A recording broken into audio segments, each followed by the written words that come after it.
Our smartphones, tablets, and laptop screens are constantly glowing with Facebook, Twitter, LinkedIn, Pinterest, Instagram, Banner, Starfish, and more. Our society has become immersed in high-tech gadgets. So we're going to talk about how social media and technology affect our relationships. Coming up next on MC 101 on the Real.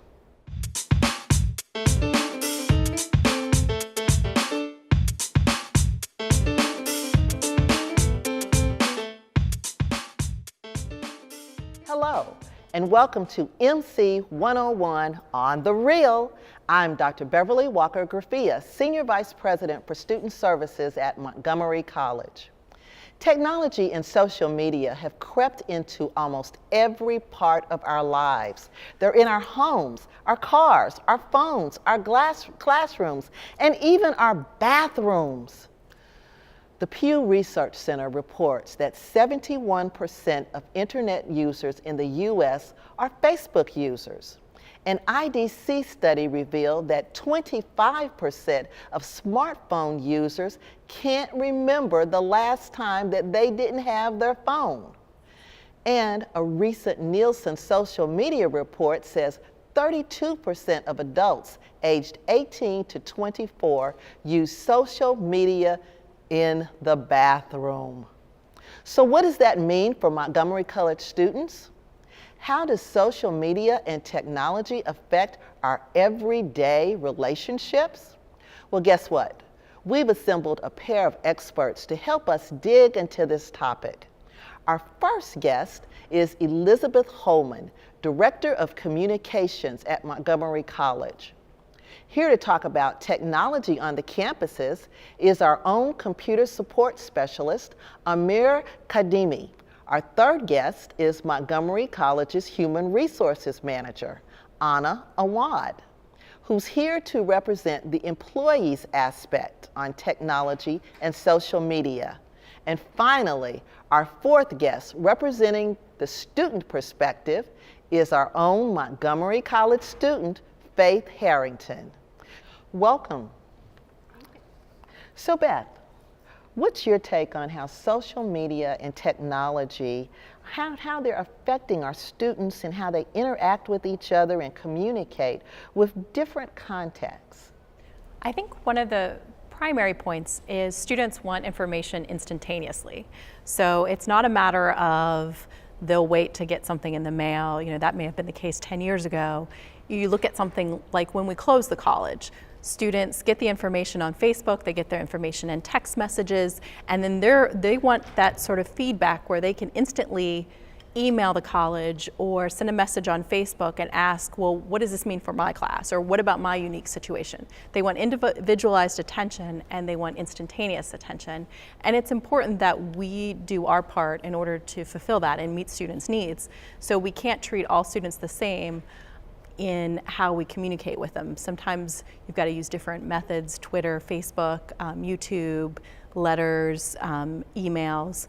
But when you do it, you have to understand that students may want feedback, they want information, they're going to be more responsive than maybe we experienced 10 years ago, 15 years ago. Amir, you're a computer support specialist, so you're hands-on in facilitating technology usage on our campuses. What kinds of technologies does the college provide to our students to help them learn, study, and communicate? Oh, there is a wide variety of ways that the college tries to provide those resources to the students, like traditionally more like computer-equipped classrooms and labs, to have various web-oriented ways of students reaching instructors or learning content in various ways from remote locations from their home. We have wireless access all over the college, technology as in iPads or laptops or those kinds of things that enhance educational content. So we try to keep up with the development of technology and how it best integrates into a traditional learning process. So anything that would foster that. That's what, as a IT department, the college provides to enhance that experience the student has. So we have Anna here representing our human resources perspective. And so we know that she has a wealth of knowledge about how employers actually view a student's lack of computer skills or certain social media posts. So can you please talk about, when you're applying for a job, how does all of this affect you? I think technology is certainly important. It's definitely something that has played a bigger role in what employers are looking for when they're making their hiring decisions. So I think it plays a larger part in our job class specs or our job descriptions. However, I think that that's not the only thing that hiring managers are looking at when they're making their hiring decisions. So for example, social media. A hiring manager shouldn't make a decision solely on a Facebook account that they pulled up, but that's something that I think is definitely taken into consideration. And Faith, you're here representing the student perspective. So can you just share from a student perspective, how do you think it's affecting our college students? I think social media is really important to college students just because, I mean, we grew up with it. That's basically like what we know, it's what we're good at a lot of times. I think from like a college aspect, we really do like to get alerts very quickly, very fast. We like to know right away. So I think the urgency of messages is really important to us, and I think social media has definitely influenced that.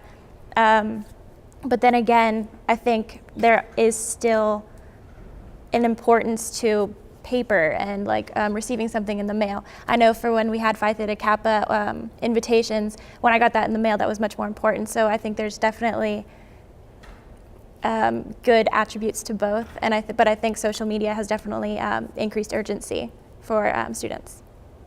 So this show is really about how it affects our social relationships. And I must say that I've seen the differences just in the last couple of years of how it's affected my social relationships. But I guess I'd like to hear from Anna, from an employment expert, how do these affect the employer-employee relationship? I think it plays a very important role. Employees need to be very careful with what they're putting on social media, depending on the outlets that they're using. But it certainly plays a role, I think, in how employers view their employees, and whether or not that's something that they're taking into consideration when they're making a hiring decision. So we have, employees or candidates who apply by sending their resumes or their applications, but that doesn't necessarily mean that the other information that's out there about them is not visible to those employers.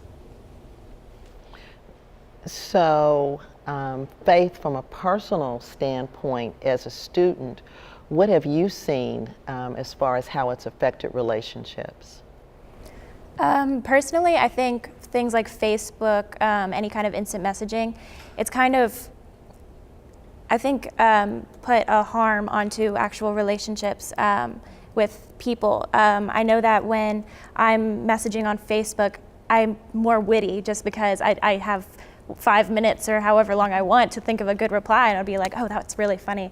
But in real life, you don't have that time. So I think it creates a fake image of perfection that you wouldn't have otherwise. And I think so when you actually go see people in real life, you're disappointed about who they actually are, and that's not something that should be happening.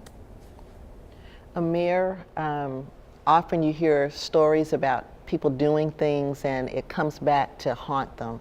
How can you avoid that? Well, I would say that the number one way is to not forget that social media is just another way of communicating, and just like you would probably not write certain things in a letter or call somebody and say certain things, by the same token you wouldn't post certain things in social media or document certain things that you wouldn't want people to know. And it goes further in that because it seems kind of instantaneous and you have that time, it may not immediately click that you're exposing that part of yourself to general public. And that's sort of, I think, the key is to pragmatic things like not leaving your accounts logged in, walking off, or being aware that like anything that is worth, like you wouldn't leave your wallet out and go to the restroom, you wouldn't do the same thing here. You don't want your identity, whether it'll be physical like in your ID card or your online identity, be compromised just by either carelessness or because later it comes back, so that when somebody goes to hire you, they look at it and say, oh, this is interesting about this person. So that's what I would say is the key thing here. So Beth, how can we use this media to really better connect with our students? I think you have to use a varied approach, because what appeals to you or what appeals to one student doesn't appeal to the other. And I think you have to do a multi-layered approach and try different media. The student that's using Twitter may be very active on Twitter, but not as active on Facebook. And if you're only using one tool to reach students, you're going to miss out on a whole bevy of other students out there. I think it's also important to think about if you're going to use social media, and what's one of the challenges we actually face at the college is you can't just push. And sometimes it's really easy to say, I want to get information out to students, and I'm going to push it all out there, and you keep pushing information out there. Part of what makes social media so unique and special is the fact it is a conversation. It's an ongoing conversation. It's a give and take. So if you're going to put information out there, you have to be willing to accept the good and the bad that comes back with it. We have instances where we'll put something and we want a happy response, but you get negative feedback, and you have to be able to answer that, respond to that, and that's the way you form good connected relationships through social media. Take the good and the bad. Well, we have an audience of persons that we'll open it up to in a few minutes for questions. But now I think we have some videos that we'd like to show, that we have some students that have some pre-planned questions that we'd like to open it up for you. Hey, my name is Lucy, and I have a question for you.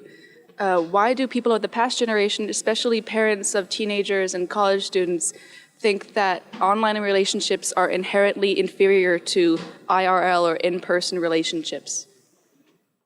Oh, Lucy, that's a great question. So I'll open it up to any of you all. I was going to say, that actually gets back to what Faith had said earlier, is that sort of the social relationship versus the in-person relationship, and which is your true self? Yeah, that's a good question. I know, well, I mean, it goes back to like all those different apps that we have, like say, I don't know, Tinder. Like it's a new app that's like, oh, like relationship. It's like a dating site.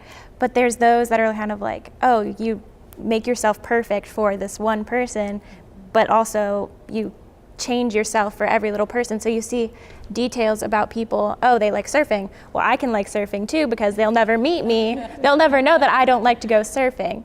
So it's just one of those things that you can't fake that about yourself in real life, but on an online setting, that's so easy to do, is you change yourself for each individual person that you meet online.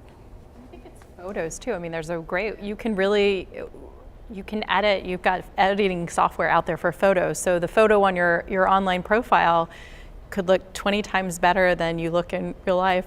And that's what they're expecting. And so I think the honesty and the truth is what people are looking for. And sometimes when that criticism occurs, it's because they're worried that the online persona is not the actual in-person persona. Yeah, I guess I would say the key here is that, as the term says, social media implies social. If you're just interacting through online means of various sorts, it isn't truly social, because you're just you and the piece of equipment. So ultimately you have to actually meet the person to have the social in social media. And that's where all these things come up. So if you weren't truthful, if you didn't really put yourself out, that's when you have a glaring problem between the persona you created and the persona that actually meets the person. And I think we've heard so much from the media just in the last year with the term catfishing, I believe that was the term, and how that dishonesty can lead to so many different things.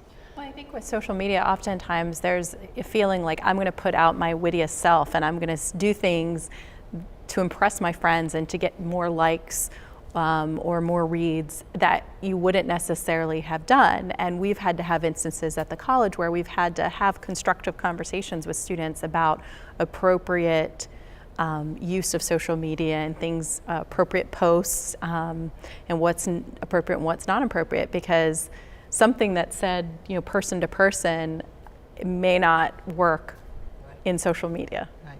So we have another student question, I believe, coming up.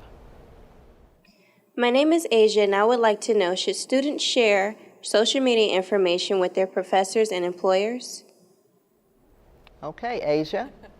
I'm going to turn to Anna on that.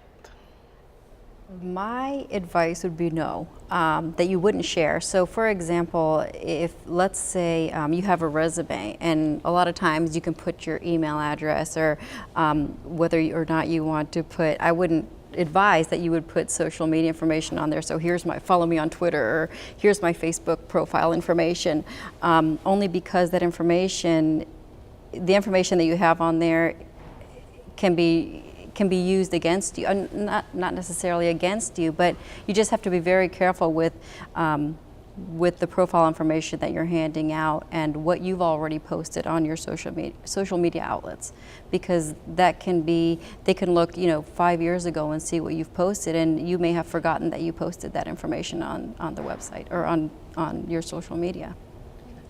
Well, we have one more that we'd like to have a student to watch that has done a pre-video for us.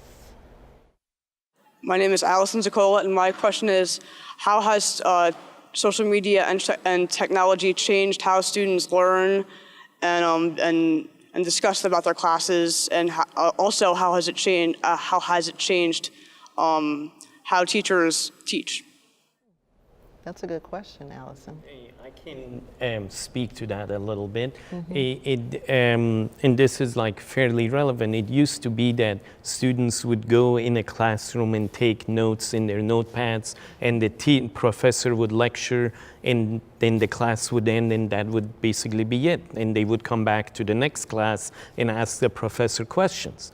Now, the way it has evolved is that in this day and age, a lot of students come to this class not with necessarily notepad to take notes, but with laptops, with iPads, with iPhones, with different kinds of cell phones, and they actually, instead of taking notes, they take pictures of it, and then they use various apps and tools that are there to later review it, to ask their friends about it. And professors engage in that, and instead of waiting till the next class, for example, to ask a question, frequently a professor will actually chime in on the question that was posed or the point that was with various apps used. And so they get a feedback much quicker. And also it engages them. I've been told by various professors that they have noticed the involvement and engagement of students much higher once they started integrating some of these social media tools. So I would say it has the potential, and it has already shown that this social media has quite an impact on improving the capacity and the speed of learning for many students today. That's very interesting. Faith, do you have anything to add? I have to say I love technology in the classroom. My MC is my one true love. It's like where I get all my access to all my classes. I'm taking an online class, so I don't have time in my schedule to take a class where I sit there for an hour or 2 hours, depending on the class. But it's so much easier to do it online. And also, it gives you information quicker. So say you have a question in one of your classes, teacher doesn't know, they can say, oh, let's Google it, and then you find that information much quicker than you would have going to books like you would have had to do 30 years ago. That sounds that sounds funny, but it's true though. You get that information so much quicker, and I feel like it's more knowledge that you can have, and it really opens up the world to you with technology. Well, I'm sorry we're not going to be able to take any questions from the audience, but this has been such an engaging discussion, and I'd like to have some final words from each one of you. So maybe Beth, if you'd start. I would do from the advisory perspective is think before you post. is before you put it online, think about how it would be looked at by anyone and everyone, and how it would look like a year from now, 2 years, 3 years, when you're going to find a job. I would say look at it as another tool in your chest of tools to be used appropriately. Can be quite enhancing and can be a very substantial benefit, but it's got to be used correctly. Use the right tool for the right purpose. Just to piggyback on what Amir said a little bit, I think that certain social media can be used for professional and then others for personal. So I think it would be interesting, in questions that I've gotten in the past, is whether to have like 2 different accounts, one for professional and one for personal. But I think what's important is to be able to separate the two. So for example, if you would like to use Facebook for your personal, and then maybe LinkedIn and keep that strictly professional. And Faith. I would say, just as a precaution, don't post anything that you wouldn't want your grandmother to read. Very good advice. Thank you all for joining us today and the great information that you've given us.